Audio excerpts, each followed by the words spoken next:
Seriously লাইফটা আসলে এভাবে আমি ভাবতাম কখনো কখনো। তো এই সময়টা নাই, আমি জানি না হয়তো ওরা বড়টারও হয়ে যাবে, তারপর আমার মনে হবে আমি কারোর সাথে একটু কফি খেলাম, আমি জানি না ওই সময়টা আমি জানি না।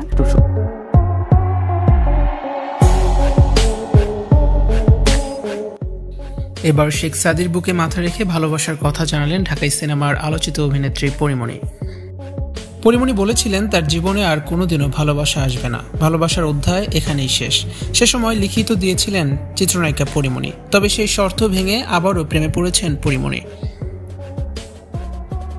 সম্প্রতি পরীমণি শেখ সাদিকে নিয়ে নতুন করে গুঞ্জন ছড়ায় মিডিয়া অঙ্গনে। দুজন প্রেমের সম্পর্কে আছেন, সবিজে কান পাতলেই এ খবর হরহামেশাই পাওয়া যাচ্ছে। সবশেষ পরীমণির জামিনদার হয়ে আলোচনা ছাপিয়ে যান শেখ সাদি। এরপর থেকেই দুয়ে দুয়ে চাল মেলাতে থাকেন নেটিজেনরা। অবশেষে বিতর্কের অবসান ঘটিয়ে ভালোবাসার কথা স্বীকার করে নিলেন চিত্রনায়িকা পরীমণি। সোশ্যাল হ্যান্ডেলে ভালোবাসার স্বীকৃতি দিয়ে পরীমণি লিখেছেন, প্রেম ফিরে আসুক ভালোবাসা হয়ে, জীবন ভালোবাসার, এ জীবন প্রেমের, এ জীবন প্রেমের মায়ায় জড়িয়ে থাকুক, শুধু অবসানের জন্য জীবন প্রেমের থেকে বিচ্ছিন্ন না হোক।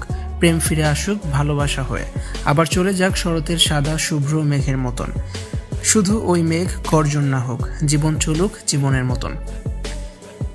সাদা শার্ট পরিহিত সাদির বুকেই মাথা রেখেছেন চিত্রনায়িকা পরীমণি। তার হাতঘড়ি দেখেই সকলেই চিনে ফেলেছেন। গতকাল শেখ সাদিকে নিয়ে পরীমণি বেড়াতে গিয়েছেন তার গ্রামের বাড়িতে। নিজের গ্রাম ঘুরিয়ে দেখাচ্ছেন সাদিকে। গেল 3 মাস ধরেই পরীমণি ও শেখ সাদির সখ্যতা গড়ে উঠেছে। তাদের অন্তরঙ্গ সম্পর্কের কথা শোবিজ অঙ্গনের সকলেরই জানা।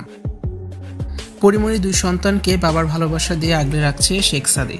এ কারণে সাদির উপরে চরম নাখোশ হয়েছে তার পরিবারের লোকজন।